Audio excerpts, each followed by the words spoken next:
오늘 하나님의 말씀 열왕기상 13장 33절로 14장 20절 단락입니다. 여로보암의 멸망이라는 제목으로 살펴보도록 하겠습니다. 오늘 본문이 13장 34절로 14장 24절인데 계속해서 이제 여로보암에 관한 이야기입니다. 여로보암은 베델에서 하나님의 기적을 직접 눈으로 보면서 체험한 왕이에요. 그러나 그는 결코 하나님께 돌아오지 않았습니다.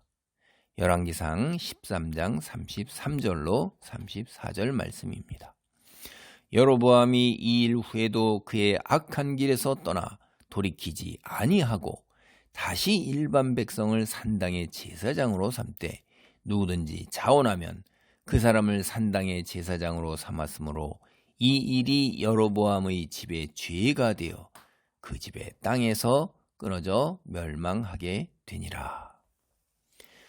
사실 이제 여로보암은 자신을 찾아왔던 젊은 선지자 남유다에서 왔던 그 하나님의 사람이 행한 기적을 자신의 손이 말랐고 다시 회복됐고 자기가 분향하던 제단이 갈라지면서 재가 쏟아지는 그런 놀라운 기적을 직접 봤어요. 그리고 자기하고 이제 손을 잡자 이렇게 했을 때 먹지도 말고 마시지도 말라 하신 여호와의 말씀, 그것도 전에 들었단 말이에요. 근데 그가 이 늙은 선지자가 거짓으로 다가와서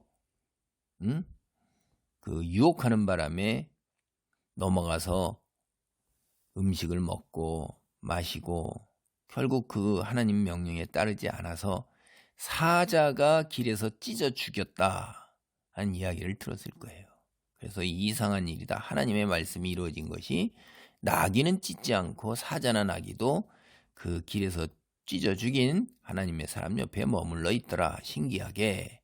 이제 그런 이야기를 왕이니까 다 들었죠. 뭐 그 베델에서 이루어지는 일이니까. 그러니까 다시 말하면 제가 하나님의 사람이 왜 사자에게 찢겨 죽었냐? 사자가 우연히 사냥을 해서 그런 것이 아니다. 라는 게 왜 그러냐?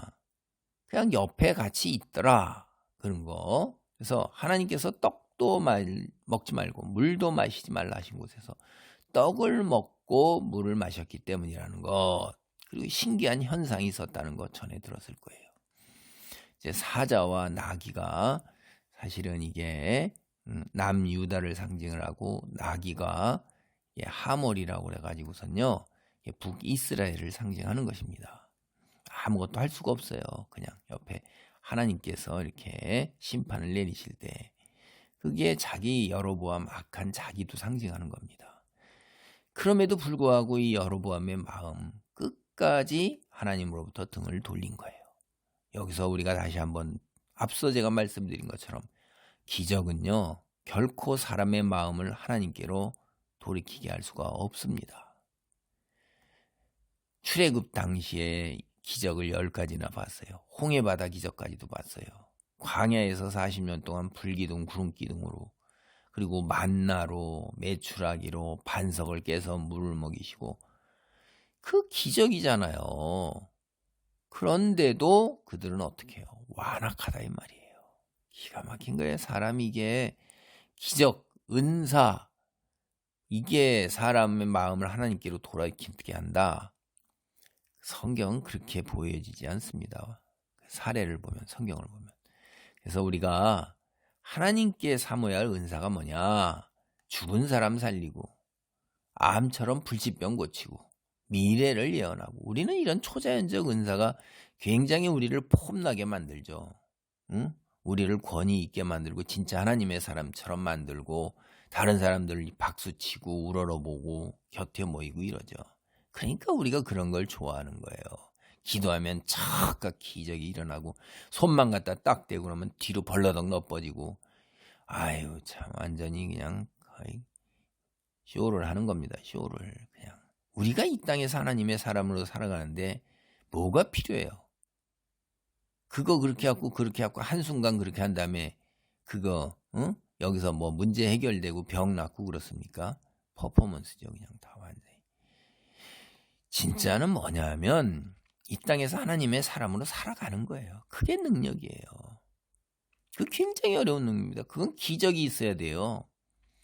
하나님의 살아가는데 반드시 필요한, 그래서 우리를 변화시키는 게 뭐냐? 하나님의 말씀을 깨닫고 순종하는 거예요. 이게 진짜 은사고 능력이고 기적인 거예요. 여로보암은 하나님 말씀에 의해 왕이 되었어요. 그리고 그가 솔로몬 왕국에서 10지파나 받게 된 것이 솔로몬이 하나님을 떠나 우상을 숭배했기 때문이라는 것을 잘 알고 있는 사람이에요. 그런데 그가 솔로몬하고 똑같은 죄를 짓고 있어요. 근데 더욱이 우스운 게 뭐냐면, 참 기가 막힌 거죠. 우습다기보다도. 하나님께서 그가 잘 순종하면 다윗이 누린 축복에 버금가는 은혜를 그와 그의 자손에게 주겠다고 말씀하셨단 말이에요. 그러면 다윗이 얼마나 하나님께서 축복해 주셨는가 하는 건 다 안단 말이에요. 사울에게 쫓긴 순간서부터 그 얼마나 많은 이야기가 있고, 또 시편에서 노래를 얼마나, 찬송을 자기네들도 얼마나 불러요. 이거 다윗의 축복은 몰라요. 지금 왕이 돼가지고 솔로몬 되고 르호보암, 자기도 이렇게 찢어가지고 10지파 왕이 됐는데, 야, 다윗처럼 살자. 이거 당연한 얘기 아닙니까, 이렇게. 근데 하나님께 순종하기는커녕, 다시 말하면 이제 하나님께 돌아오기는커녕 산당을 더욱 발전시키는 거예요. 그리고 율법에 기록된 제사장에 대한 규례, 아론의 자손만이 되는 거고, 그래서 성결하게 해야 된다는 거를 아주 철저하게 다 무시하는 거죠. 이건 하나님께 드러내놓고 아예 대적하고 있는 거란 말이에요, 하나님을. 근데 여러분, 우리가 한 치 앞도 못 내다보고, 그리고 내게 아무것도 없다는 거 알잖아요. 내 생명조차도. 우리가 살아보면 다 알아요. 내 뜻대로 되는 게 뭐가 있어요. 내가 수고해도 하나님의 섭리가 있어야지 수고한 걸 먹을 수 있어요. 세상 사람들은 그건 운이라고 그래요. 그리고 시류가 도와줘야 된다고 그래요. 아무리 열심히 농사를 짓거나 사업을 일으키거나 내가 계획을 세워가지고 무엇을 추진한다 할지라도 사회 변동, 국제적 정세, 한순간의 자연재해 샥 다 망하는 거예요, 그냥. 그 대표적인 게 우리가 요새 겪었던 코로나 같은 것, 누가 예상을 해요? 온 사람들의 사업장이 무너져 내리고 사람들이 다 삶 자체가 다 바뀌어버렸어요. 이게 피조물이에요, 이게. 그 바이러스 균 하나로 온 세상이 이렇게 바뀌는데 뭘 얘기를 하겠어요. 얼마 전에 어느 나라에서 자고 났더니 지진이 일어나가지고선 도시가 허물어지고 수천 명, 수만 명이 죽고 이러는 거예요. 피조물 된 사람, 창조주 하나님, 통치자 하나님을 어떻게 대적해서 싸울 수 있어요? 근데 대적한단 말이에요, 이 여로보암. 자기가 왕이 된 게 하나님이 세운 건데 그 강한 하나님을, 결과 이거 뻔한 거예요. 결국 여로보암의 운명은 하나님께 불순종한 순간에 그게 이미 결정된 거예요. 불순종하는 순간에. 그러니까 이 땅의 현실은 2, 3년 늦어지긴 하지만은 그건 벌써 그 순간에 이미 하나님의 시계, 그 스케줄에 딱 들어가는 겁니다. 그냥 그게. 사람이 배은망덕해도 어떻게 이렇게까지 할까 하는 생각이 들 정도가 이게 여로보암의 모습에서 나타나는 거예요. 근데 이게 여로보암만의 이야기일까요? 사실 여로보암에게서 인간의 죄악된 본성의 밑바닥을 우리가 보는 거예요. 그래서 내 내면의 밑바닥에 깔려있는 죄의 성향을 우리가 보게 되는 것입니다. 우리 주변에서도 현실적으로 우리가 경험하고 있어요. 다. 여로보암과 같은 이들이 적지 않다는 걸 알고 있습니다. 우리 공동체, 우리 주변 안에서도 정체를 숨기고 양의 탈을 쓰고 다 그렇게 갖고 있는 사람들이 있어요. 제가 직장 생활을 하면서도 평생 직장 생활을 할 때 그런 사람들의 교회 장로라는 사람이 그렇게 가면을 쓰고 그렇게 사기를 치고 그런 거를 이제 퇴직하고 난 후에, 그 사람이 퇴직하고 난 후에 몇 년에 걸쳐서 밝혀진 겁니다. 그러니까 평생을 모르는 거예요. 아니 교회 장로라는 직분을 가지고도 그렇게 모든 게 다 거짓으로 살아왔던 겁니다. 이게 무서운 겁니다. 이게. 여로보암이 회개하고 돌아오기를 기다리시던 하나님께서 여로보암에게 최후 심판을 내리셨어요. 그가 세운 왕조가 이 땅에서 흔적도 없이 사라지게 하신 것입니다. 물론 여로보암의 이야기는 앞으로 조금 더 진행됩니다. 여기서 요약적으로 이제 그의 종말을 예고하는데, 그것은 베델에서 일어난 기적조차 그의 마음을 돌이킬 수 없었다. 그걸 강조하기 위해서 여기서 요약하고 그래서 제시하는 거예요. 우리는 다시 한번 말씀드립니다. 자꾸 초자연적인 현상, 즉 우리가 살고 있는 이 세상의 자연 질서를 뛰어넘는 일들을 기적으로 생각합니다. 그러나 타락해가지고 악한 본성을 지닌 우리 육체적 존재가 돼버린 우리가, 다시 말해서 영적으로 맹인이에요. 그래서 성경 말씀을 들어도 보아도 진리를 보지 못해요. 복음을 듣고도 깨닫지 못한단 말이에요. 제 주변이 바로 제 후배들이 그런 사람들이 있어요. 아무리 얘기해도 웃어요. 굉장히 선한 사람이고 공부해갖고 박사학위까지 받고 교수까지 하는데도 복음을 못 받아들인단 말이에요. 그리고 주변에 또 한 사람은 믿고 싶다, 이거 자기도 믿기를 원한다는 거예요. 대학 교수로 철학자이고 그런데 무신론자인데 믿어지지가 않는다는 거예요. 하소연을 해요. 이게 그러니까 우리가 회심해서 예수를 믿고 그리스도인이 된다는 게, 이게 기적 중에 가장 큰 기적이라 이 말입니다. 우리 자신을 생각해 보면 가장 큰 기적이라는 것이 우리가 예수님을 믿게 된 것이라는 말이 가슴에 와 닿을 것입니다. 이런 사람은 자기 자신이 어떠한 존재고 어떠한 자기 내면의 밑바닥에 깔려있는 것이 무엇인가라는 것을 볼 수 있는 사람이에요. 그나마. 열왕기상 14장 1절로 3절 말씀입니다. 그때 여로보암의 아들 아비야가 병든지라 여로보암이 자기 아내에게 이르되 청하건대 일어나 편장하여 사람들이 그대가 여로보암의 아내임을 알지 못하게 하고 실로로 가라. 거기 선지자 아히야가 있나니 그는 이전에 내가 이 백성의 왕이 될 것을 내게 말한 사람이니라. 그대의 손에 떡 10개와 과자와 꿀 1병을 가지고 그에게로 가라. 그가 그대에게 이 아이가 어떻게 될지를 알게 하리라. 하나님께서는 열왕기상 13장 34절 여기 33절하고 같이 이미 여로보암의 가문이 죄로 인해서 흔적도 없이 사라질 거라고 선포하셨어요. 근데 이제 열왕기상 14장 1절로 20절 단락에서 여로보암의 아들 아비야가 이제 병들어 죽는 이야기를 하고 있어요.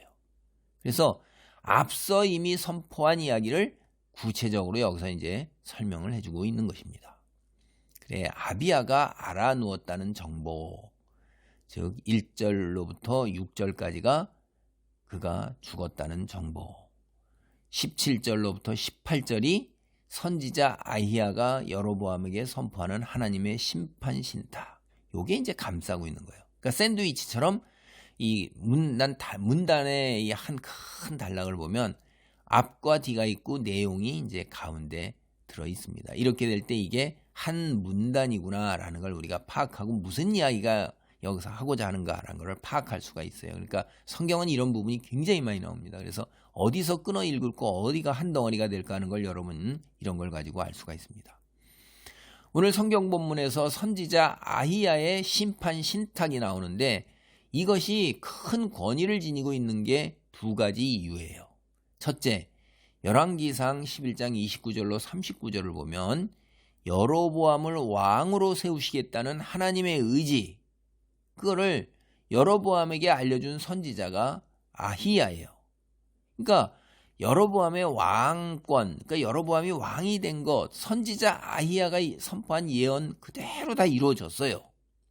그러니까 여로보암의 왕권을 예언한 그가 이제 여로보암 가문의 멸망을 예언해요. 그럼 그 예언이 어때요? 에이, 네 이야기지.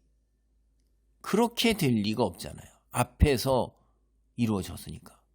그가 예언한 바가 그대로 이루어졌기 때문에 여로보암 가문 심판 예언, 이거 금방 그것도 이루어지겠구나. 이건 삼척동제라도 아는 거예요. 이거. 두 번째, 선지자 아히야요. 지금은 쇠퇴했지만 옛적의 이스라엘 북쪽 지역에서 가장 중요한 여호와 종교의 성지예요. 실로가. 우리가 사무엘 하 보면 실로가 얼마나 중요한가 하는 거 다 알 수 있잖아요. 그렇죠? 그 이전 이야기도 보고 보면. 그래서 실로에는 하나님의 성막이 있었던 것입니다. 이게 대단한 것이죠. 이러한 정황을 고려하면 선지자 아히야, 그 대단히 중요한 종교적 성지에서 나온 선지자라 이 말이에요. 네 이름 없는 곳에서 불쑥 튀어나온 선지자가 아니에요.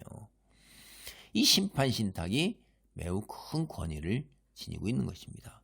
특히 이제 이스라엘이 북쪽 지역이잖아요. 그러니까 북쪽 지역에서 종교적 성지로 가장 우뚝 서 있는 곳, 정치, 경제, 종교의 중심지였던 곳에 나온 선지자, 그리고 자기가 북쪽 지역 사람이고 북쪽 지역을 다스려요. 굉장히 중요하게 다가올 수밖에 없어요. 우리가 이제 살아보니까 자식의 이름을 지을 때 상당히 고민을 하죠. 그래서 자식의 이름이 이스라엘 안에서, 오늘날 우리 교회 안에서도 그리스도인들에게는 신앙 고백인 거예요. 여로보암이 자기 아이에게 여로보암 이렇게 이름을 지어줬는데, 여로보암 자신의 신앙 수준에 비춰보면 이게 참 역설적인 겁니다. 여로보암이 자기 아이에게 이제 아비야다 이런 이름을 지어줬는데, 이 아비야라는 이름이 참으로 역설적이다 하는 거예요. 여호와가 나의 아버지라는 거예요. 아니, 여호와가 나의 아버지다 하고 자식 이름을 지어줬으면 여호와를 믿고 순종해야 되잖아요. 참 웃기는 거예요. 근데 그렇죠? 이게 왜 그렇게 질까요? 여로보암의 마음이 어땠을까요? 여러분, 아들 이름을 왜 이렇게 지어줬을까요? 여러분 부모 마음 여러분 생각해 보세요. 자식의 이름이 그대로 살고 그대로 축복이 되고 은혜가 되기를 바라는 마음으로 우리가 자식의 이름을 짓잖아요. 아이고 망할 놈, 아이고 썩을 놈, 이렇게 이름을 짓진 않잖아요. 아이고 흥할 놈, 아이고 하는 일마다 잘 될 놈, 이런 뜻을 가진 이름을 짓죠.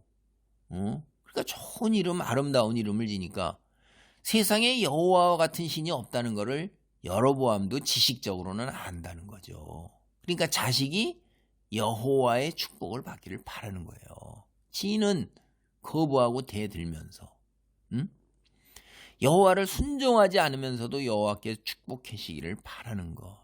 거기에 이제 여호와를 향한 아비야의 이중적인 마음이 있는 걸 우리는 볼 수가 있어요. 여호와께서는 선지자 아히야를 통해서 아비야가 여로보암 집안에서 유일하게 착한 자라고 평가하십니다. 그래서 그가 착하기 때문에 일찍 죽게 된다. 훗날 여로보암의 집에 일어날 험악한 일들을 경험하지 않을 거다 그래. 이렇게 말씀하시는 거예요. 아니 얼마나 그 여로보암의 집에 임할 심판이 가혹한지, 그 심판을 눈으로 보기 않고 죽는 게 복이다. 그래서 장례를 제대로 치를 수 있다. 그게 복이다. 이렇게 말씀하셔요. 이때 당대에는요, 장수가 축복이라고 생각하는 거예요. 그리고 장수를 약속하는 겁니다. 성경에서 네 부모를 공경하면 장수하리라. 그러니까 뭘 하면 뭐 하리라라고 약속한 건 이거 딱 하나밖에 없어요. 하나님께서. 그러니까 장수가 복이에요. 그런데 일찍 죽는 게 복이라는 거예요. 와, 심판이 얼마나 무섭고 가혹한지 참 여기서 우리가 짐작해 볼 수 있어요. 이제 여로보암은 자기 아들 아비야가 알아놓은 후에 왕이잖아요. 그러니까 행할 수 있는 걸 다 해보는 거예요. 의술도 다 동원해보고 심지어 점술가까지도 접해봐요. 조금도 차도가 없어요. 그래서 이제 마침내 다른 방법이 없으니까 자기가 왕이 될 것이라고 예언한 정말 큰 능력 있는 실로에 사는 선지자 아히야에게 아내를 보내려 하는 것입니다. 근데 여기서 또 다시 여로보암의 마음을 엿볼 수가 있어요. 자기가 할 수 있는 대로 세상의 온갖 수단을 다 동원해보다가 아이고 세상에 여호와 같은 분이 없으니까 아내를 보내봐야겠다. 잘 알고 있는 거예요. 이게 지식적으로 믿고 순종하고 따르지 않지만 그 마음속에 하나님의 종인 선지자, 자기가 세운 제사장이나 또는 주변 이방에 있는 다른 신들 섬기는 그 신자, 선지자하고 비교도 할 수 없다. 이걸 지식적으로 지도 잘하는 거예요. 이게 왕도. 참. 그러니까 우리가 일단 교회 안에 들어와서 있는 사람들 중에는 하나님을 믿고 순종하고 따르지 않거나 양다리를 걸치고 있는 사람들, 이런 사람들도 하나님이 어떠한 분인가 하는 거 잘 알고 있는 겁니다. 그런데 순종하고 따르지 못하는 거죠. 그러니까 이게 순종하고 따르는 것도 기적이고 눈을 열어서 이거를 믿게 되는 것도 기적이라는 거예요. 지식적으로는 알 수 있어도 그걸 믿고 순종하고 따르는 데는 또 다른 기적이 필요한 겁니다. 그 이제 이 여로보암은 자기 능력으로 도저히 해결이 안 되니까 그 문제를 어떻게든 해결해 보려고 자신의 아내를 여호와 선지자에게 보내는 겁니다. 그렇게 하면서도 여호와의 능력을 누구보다도 직접 체험했던 사람이에요. 그 증표가 바로 자신이 왕이 된 거예요. 지금 자기의 현실이 여호와로 말미암은 거예요. 여호와의 능력을 너무너무 잘 알고 있는 겁니다. 그런데 여호와께 돌아오기를 거부해요. 이게요, 여호와 하나님을 자신의 삶에 행운을 가져다 준, 자기에게 부귀영화를 가져다 준 그런 액땜 또 해주고 뭐 이런 부적 같은 거에 무당처럼 믿는 거예요. 이게 그냥 그게 아니라 여호와 하나님은 자신의 삶을 바쳐서 순종할 뿐이란 말이에요. 우리가 인간의 목적은 무엇입니까? 그럴 때 하나님의 영광을 위하는 것입니다. 이 말을 이거 참 쉽지가 않더라고요. 저 같은 경우에 이게 굉장히 어려웠어요. 자아가 너무 강해서 내 삶은 내가 살아야지, 내 삶을 왜 여호와를 섬기나. 그런데 피조물 된 분수를 알게 난 다음에, 그리고 내가 내 자신의 나를 위해 사는 것보다도 하나님을 섬기며 순종할 때 주어지는 축복이 우주적 축복이에요. 그건 비교도 할 수 없다 하는 것을 깨닫기 전까지는 그저 내 세운 목표를 위해서 내 삶을 살기를 그렇게 완강하게 고집스럽게 여호와를 거부했었죠. 이게 똑같은 겁니다. 자신의 삶을 바쳐 여호와를 사랑하는 게 아니라 자기의 왕권을 유지하기 위해서 자기 수단 방법을 다 가리지 않고 세상에서의 평안, 가족의 아들의 질병을 고치기 위해 여호와께 구하면서도 여호와께 돌아오지는 않는 거예요. 이게 이제 인간의 강팍한 마음이고 죄스러운 고집이고 완강함인 거예요. 이게 사실 여로보암의 이런 태도가 여로보암 한 사람이 아니라 이스라엘 백성들 전체의 삶이 그러했어요. 그래서 이스라엘 백성들 역시 여호와의 능력으로 지금의 자신들이 있었다는 것, 자신들이 이스라엘이라는 가나안 땅에 국가를 이루고 민족으로 있게 되었다는 것이 출애굽으로 인해서 이루어진 거라는 걸 지식적으로 잘 알고 있어요. 그리고 여호와의 놀라운 능력으로 그렇게 이 땅에서 가나안을 몰아내고 땅을 차지하고 있다는 거 잘 알고 있어요. 이들 아주 그냥 모세오경을 달달달 외웠으니까 모두 다 그냥 구전으로, 그리고 율법을 지키면서 살아가는데 그 종교가 곧 생활이에요. 그런데도 양다리를 걸치고 그러다 보니까 여호와를 떠나고 우상만을 섬기는 거예요. 그래서 여호와께서 계속해서 선지자를 보내세요.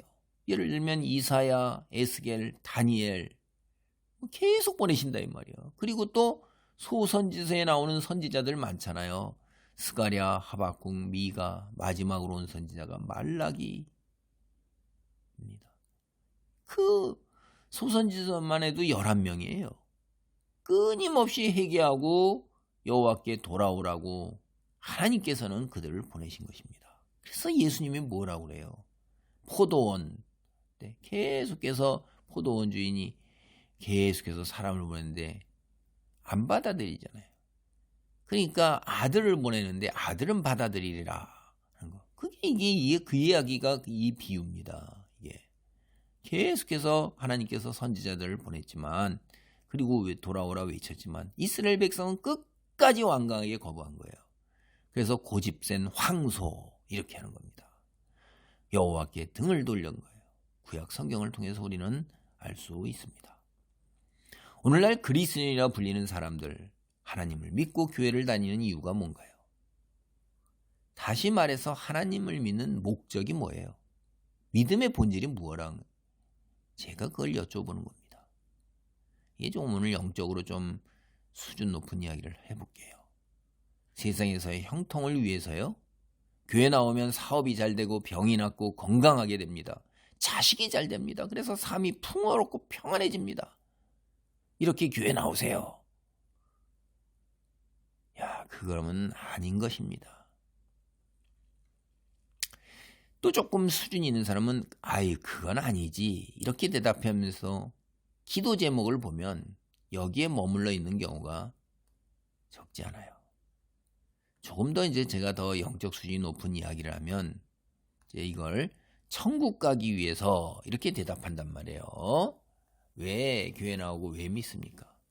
뭐 틀린 얘기는 아닌데 부분적인 얘기고 아주 일부분의 얘기고 이런 정도의 신앙 수준이에요. 그냥 그러면 그것도 자기 이기적인 신앙 수준인 것입니다. 하나님을 믿고 섬기면 사실 천국은 유업으로 주어지는 거예요. 예수께서 돌아가심으로 인해서 그리스도인 된 우리는 천국을 유산으로 상속받은 겁니다. 하나님께. 이 유산이라는 게 뭐예요? 여러분이 일을 해가지고 저축해가지고 쌓아놓은 게 유산입니까? 부모로부터 거저 물려받는 게 유산이에요. 자식이기 때문에. 이게 제가 지금 말씀드린 게 굉장히 중요한 겁니다. 내가 돌아가신 분 간의 관계에서 유산을 받을 자격이 내게 주어지는 거예요. 그러니까 유산 상속을 받느냐 못 받느냐 하는 것은 이게 자격이란 말이에요. 이게 관계예요. 응? 가장 중요한 게 부모와 자식 관계 혹은 친척 관계에 내가 있느냐 하는 거예요. 그러니까 누가 돌아가셨을 때 그분의 유산을 상속받는 것은 수많은 사람들 얼마나 많아요. 그 사람 중에서 그 돌아가신 분과의 관계를 맺고 있는 사람만이 받는 거예요. 우리가 하나님의 자녀라는 관계에서 이 온 세상 인류 수십억 되는 인류에서 하나님이 천국을 유산으로 상속시켜주는 사람, 그 사람은 하나님의 자녀예요. 그런 관계를 가지고 있는 사람이에요. 하나님과 자녀라는 관계를 맺고 있는 사람만이 천국을 거저 유산으로 상속받는 겁니다. 이게. 근데 우리가 하나님의 자녀, 하나님이 내 아버지라는 증명이 뭐예요? 우리가 하나님을 믿고 섬기는 거예요. 그러니까 하나님께서 약속하신 말씀을 그대로 믿고 그대로 살아가면 그게 우리가 하나님의 자녀란 말이에요. 그게 관계가 맺어진 거예요. 그러니까 언약 안에 머물 때 하나님의 자녀라고 되는 거예요. 그게 유산으로 천국은 그냥 주어지는 것입니다. 하나님 말씀은 뭐라고 그러셔요? 예수님이 와서 요약해 주셨잖아요. 하나님 사랑과 이웃 사랑이에요. 마음과 힘과 목숨과 뜻을 다해 세상의 물질보다 내 삶보다 내 자식보다 하나님을 사랑하라는 거예요. 그리고 이웃을 자기 자신처럼 사랑하라는 거예요. 근데 인간은요, 재물을 생명처럼 생각해요. 그래서 이런 사랑 실천하는 건 불가능해요. 이거를 예수께서 낙타가 바늘기로 통과하는 것처럼 불가능하다고 말씀을 하십니다. 부자 청년이 찾아왔을 때 다 지켜서 계명도 다 지키고 잘 살아서 잘했다. 이제 너 재물 팔고 나를 따르라 했더니 실망하고 돌아가잖아요. 재물을 팔고 예수를 따를 것까지는 못 미치는 거예요. 하나님의 말씀을 다 지켰는데 그럴 때 예수님께서 부자가 천국 가는 것이 낙타가 바늘기로 통과하는 것처럼 어렵다. 그러니까 제자들이 아니 낙타가 어떻게 바늘기로 통과해요? 그 큰 덩어리가 우리가 바늘기로 실도 못 끼는데 나이 먹어서 눈이 어두면. 근데 예수님이 뭐라고 하셔요? 하나님으로서는 불가능이 없다 이렇게 하시는 거예요. 그러니까 하나님께서 하시고자 하는 사람들, 하나님께서 택하여 세운 자들은 낙타가 바늘기로 통과하는 것보다도 더 훨씬 쉽게 샥 눈이 열려서 예수님이 맹인을 치유하신 것처럼 하나님이 우리의 눈을 열어서 영적으로 눈이 열려 영적인 세상을 보게 되고 내가 영적 존재로 불멸의 존재로 있는 것이고 나 육체가 영적 존재 불멸의 존재의 영혼에 덧입혀져 있구나라는 것을 믿게 되는 것입니다. 우리가 하나님을 믿고 따르기로 마음 먹고 기도하면 성령께서 우리에게 이 세상 것이 아니라 영원한 시간을 바라보고 거기에 잇대어 이 세상을 살아갈 능력을 주셔요. 인도하시고 보호하신다 이 말이에요. 우리는 그것을 믿고 구해야 되는 거예요. 그리고 성경은 분명히 믿고 구하는 대로 주시고 이루어 주시겠다고 하나님께서 말씀하셨어요. 하나님의 말씀이 하나라도 헛된 게 있나요? 신뢰하지 못할 게 있나요? 하나님은 신실하신 분이기 때문에 우리는 그 하나님이 하신 말씀을 믿고 그대로 따르는 것입니다. 그래서 세상의 것들이 아니라 하나님 사랑과 이웃사랑을 실천한 능력, 그걸 강구해서 그걸 갖고 이 세상을 살아갈 때 그게 내가 하나님의 자녀된 관계, 하나님의 자녀라는 증명이고 내가 하나님의 관계가 하나님과 내 자녀 관계가 그게 형성이 돼요. 그래서 하나님께서 하여간 하나님 사랑과 이웃 사랑을 실천한 능력 그거를 분명히 우리에게 주실 거예요. 하나님이 그렇게 말씀하셨기에 우리는 하나님의 약속, 말씀의 신실함을 믿고 하나님을 따르는 것입니다. 이게 믿음의 본질이에요.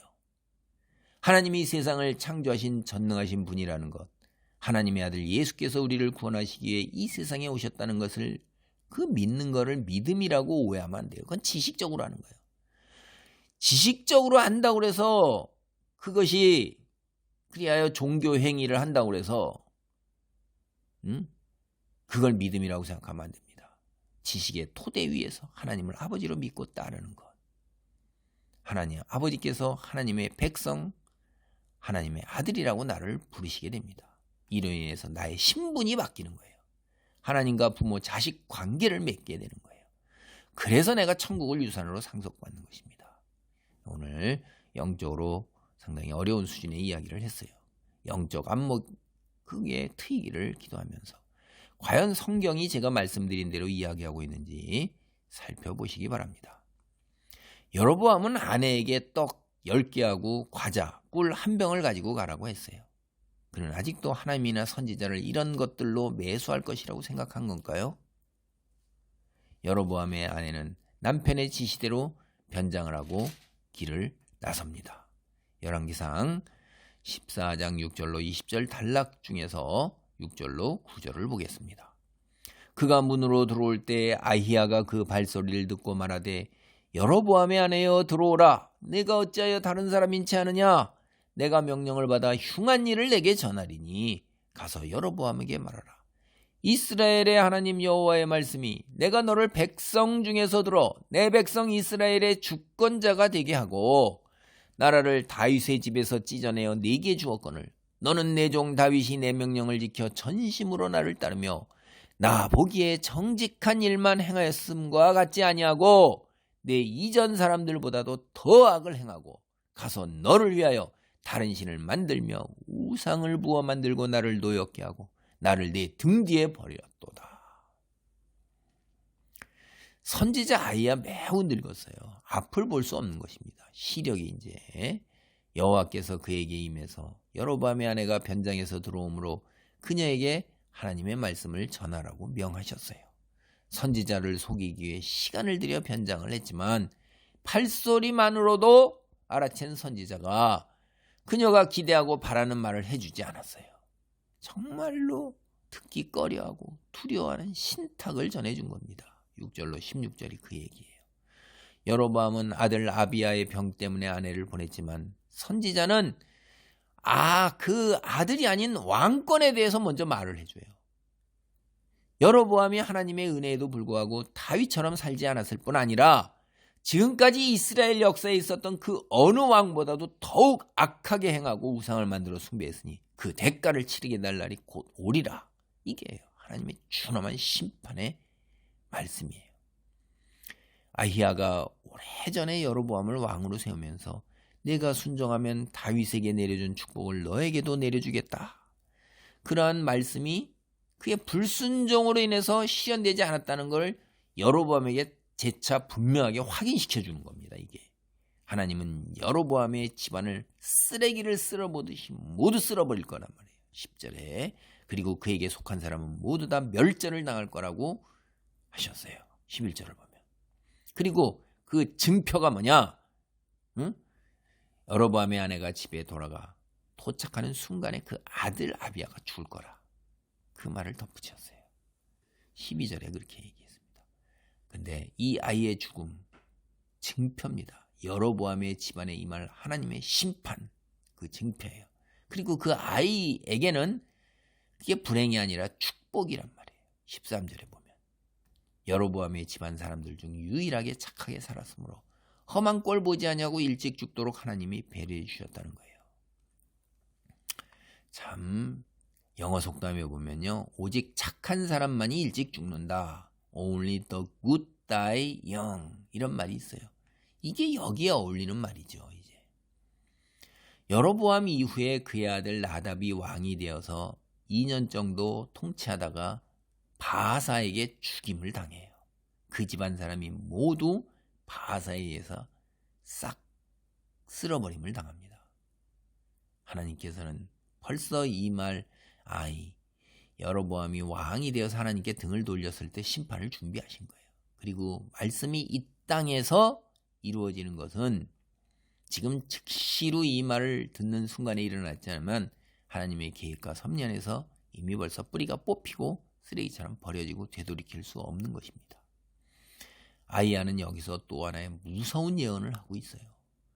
주님께서는 이스라엘을 쳐서 물가의 갈대가 흔들리듯이 흔들리게 하실 것이며 그들이 아세라 목상을 만들어서 주의 분노를 샀으므로 조상들에게 주신 이 좋은 땅에서부터 이스라엘을 뿌리째 뽑아내어서 유프라테스 강 저쪽으로 흩으실 것이라 이렇게 예언을 하셨어요. 그게 15절이에요.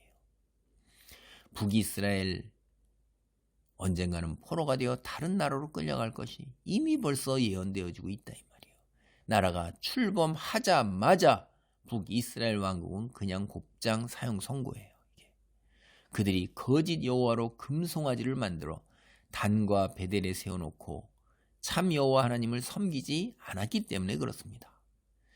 사실 우리는 이미 이 열왕기상 8장 46절로 49절을 보면 솔로몬이 헌당 기도일 때 이 북이스라엘과 남유다가 죄를 짓고 타국으로 끌려갈 것을 예측하고 있어요. 이게 여기에 보면요, 범죄하지 아니하는 사람이 없사오니 그들이 주께 범죄함으로 주께서 그들에게 진노하사 그들을 적국에 넘기심에 적국이 그들을 사로잡아 원근을 막론하고 적국의 땅으로 끌려간 후에 그들이 사로잡혀간 땅에서 스스로 깨닫고 돌이켜 주께 간구하기를 우리가 범죄하며 반역을 행하며 악을 지었나이다. 이렇게 하면 회개할 때 하나님 돌아오게 해주시옵소서. 그런 기도를 드리고 있어요. 참 아이야 선지자도 벌써 여기서 이게 이제 200년 후에 일어날 일이에요. 이게 벌써 예언하고 있는 거예요. 하나님께서 북이스라엘을 버리시는 이유 여로보암의 죄예요. 여로보암의 죄. 하나님께서 북이스라엘뿐만 아니라 남유다까지도 버리고 이스라엘 전체를 버리는 게 솔로몬의 죄. 여러분, 한 나라의 잘못된 통치, 한 사람의 잘못된 통치, 온 나라를 운명의 파멸로 치닫게 만드는 겁니다. 잘못된 지도자 한 사람, 북이스라엘 출범하자마자 사형 선고받았어요. 솔로몬의 우상 숭배, 이스라엘 전체가 망해요. 오늘날 우리 교회를 보세요. 세운 목사 하나가 잘못 말씀을 전하고 방향을 잘못 정하면 교회가 분란이 나고 말씀의 방향에서 마치 무당처럼 하나님을 믿는 거예요. 양다리를 걸쳐가지고 적당하게 신앙생활을 하는 거예요. 지도자 한 사람, 목사 한 사람이 이렇게 성도들의 영적 수준을 다 만들어 놓습니다. 이제 이렇게 어안이 벙벙해진 거예요. 할 말을 잃은 거예요. 여로보암의 자기에게 거의 저주잖아요. 이게 찾아왔더니 먼 길을 손에 선물을 들고 찾아왔더니 떨어진 게 저주란 말이에요. 기가 막혀서 할 말이 없는 거예요. 집에 도착하자마자 선지자 예언대로 아들이 죽었어요. 어머니는 가슴이 찢어지지만 자기가 들은 얘기대로 자기 집안이 풍비박산 나는구나 알았을 거예요. 여기 근데 이 성경을 보아서 이제 우리가 조금 더 깊이 생각을 해보면 아비야가 죽었다. 북이스라엘에서 여호와 종교의 죽음이에요, 이게. 그리고 동시에 이제 아히야의 예언이 하나도 빠짐없이 성취될 징표인 거예요. 이제 나머지 사람들이, 살아남은 사람들이 아이의 죽음을 애곡하고 장례를 치렀어요. 생명을 사랑하시는 하나님께서, 우리 생명이 온천하고 우주보다 귀하다 하시는 하나님께서 죽은 아비야가 살아있는 사람보다 복이 있다 하시니 여로보암의 집에 임할 그 재앙, 하나님의 분노, 진노, 그게 얼마나 큰 건지 우리가 참 가늠하기 어려울 정도로 그런 것입니다.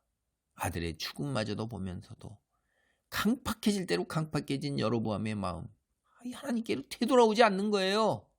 끝까지 하나님을 거역하다 죽은 거예요. 그러니까 고집센 황소라고 자꾸 그러는 겁니다. 순종하지 아니하고 완강하게 버티는 거예요. 나 이대로 그냥 죽을래. 나 안 믿고 말아. 그래, 나 이대로 망할 거야. 뭐 이러는 거죠. 그냥 이스라엘을 22년간 통치하다 죽었고 아들 나답이 대를 이어 왕이 되었습니다. 이후에 얘기를 보면 오늘 말씀을 정리합니다. 여로보암의 행적을 보면서 믿음이 무엇인가에 대해 생각해 보게 됩니다. 내가 하나님을 믿는 것, 이 세상에서의 풍요와 평안 때문에 믿는 건가요? 다소 높은 영적 안목을 갖추어야 깨달을 수 있는 건데 천국에 가기 위함인가요? 이것도 이제 자기 이기적인 목적이죠. 세상의 것을 천국의 것으로 살짝 바꾼 거예요. 그렇게 높은 수준이라 얘기할 수는 없어요. 피조물된 인간으로 창조주 하나님의 말씀을 믿고 따르는 가운데 하나님의 거룩함과 영광을 빛으로 드러내는 삶의 여정을 인내로 이루어가기 위함이다. 이거예요, 이거. 성경이 우리에게 믿음이 무엇이냐 가르쳐 주기는 게 바로 이거예요. 예수께서 이 세상에 오셔서 귀신을 쫓아내고 치유 불가능한 질병을 치유하고 죽은 자를 살리고 바람과 바다를 잔재우고 무리를 걷고 오병이의 기적을 통해서 굶주린 자를 먹이시는 등 초자연적 능력을 드러내셨어요. 그게 그 당대를 살았던 삶, 아니 오늘날 우리의 삶의 풍요를 위해서인가요?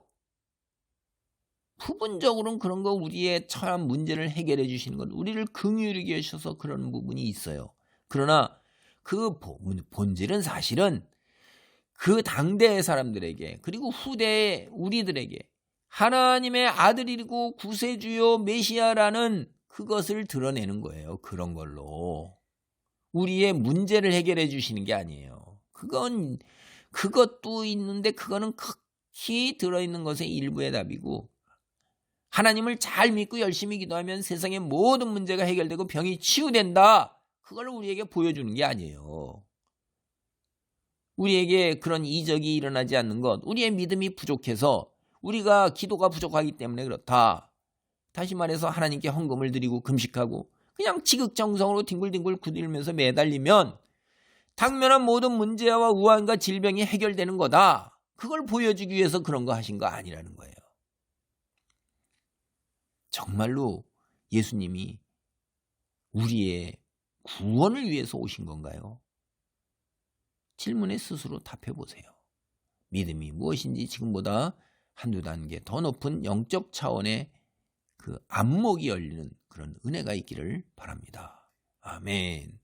할렐루야. 하나님 감사합니다. 오늘 본문을 통해서 얼마나 인간의 고집과 완강함이 죄악됨이 강한지를 봅니다.